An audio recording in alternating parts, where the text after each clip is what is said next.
Oleh kerana saya telah bersedia untuk menjawab dan telah pun memberikan jawapan kepada Tuhumahan Yang Berhormat, sekarang giliran saya pula, Yang Berhormat antarabangsa pula, untuk menjawab soalan saya bagi pihak rakyat negeri ini yang ingin tahu setelah bertahun-tahun tidak mendapat respon daripada Yang Berhormat mengenainya.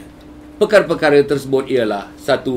Sila jelaskan daripada mana sumber kewangan Yang Berhormat Bukit Antarabangsa dan isteri untuk membeli saham yang nilainya mencecah 2 juta pada tahun 1992 hingga 1994. Sedangkan ketika itu saya dipahamkan Yang Berhormat menerima gaji lebih kurang RM2,000 sebulan sahaja.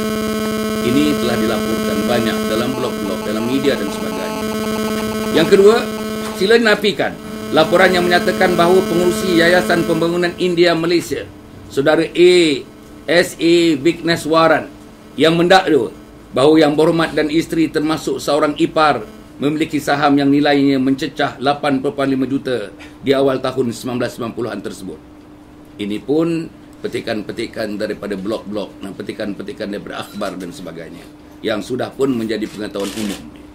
3. Sila nafikan tuduhan adinda perempuan bongsu Yang Berhormat yang mengatakan bahawa Yang Berhormat sudah 8 bulan tidak menzarahi dan hampir terputus hubungan dengan ibu kandung sendiri yang kini berumur 78 tahun dan dilaporkan uzur.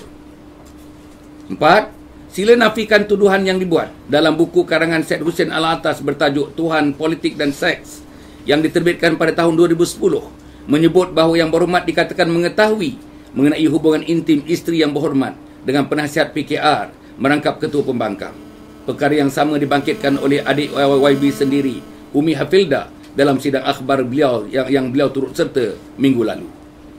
5. Sila sahut cabaran para bloggers yang meminta Yang Berhormat mengizinkan ujian DNA dijalankan ke atas anak Yang Berhormat yang bernama Farah Afifah ke klinik yang diiktiraf oleh kerajaan untuk menentukan kesahihan nasab biologinya. Saya timbulkan persoalan-persoalan ini kerana bagi saya Yang Berhormat tidak mempunyai local standard untuk berbicara soal credibility, integriti dan ketulusan.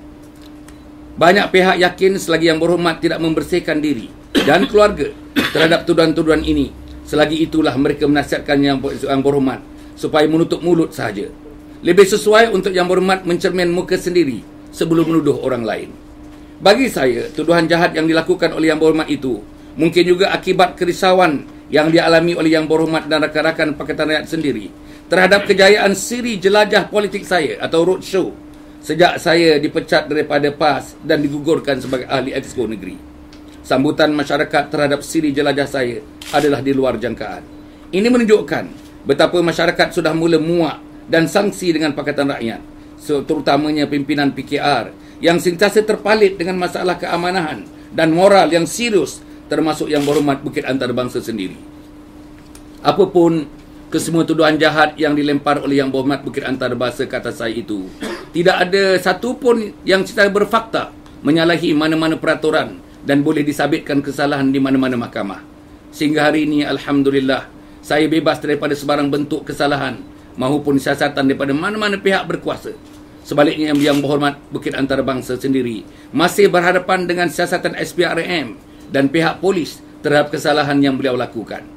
Akhirnya, saya ingin mengambil kesempatan ini untuk merakamkan ucapan terima kasih kepada Yang Amat Berhormat Menteri Besar Selangor di atas kenyataan yang dibuat oleh beliau yang secara jelas mengesahkan betapa tuduhan yang dibuat oleh Yang Berhormat Bukit Antarabangsa adalah tidak berasas sama sekali dan seluruh tindakan saya ketika menjadi exco adalah sebenarnya mengikut peraturan dan piawaian yang ditetapkan.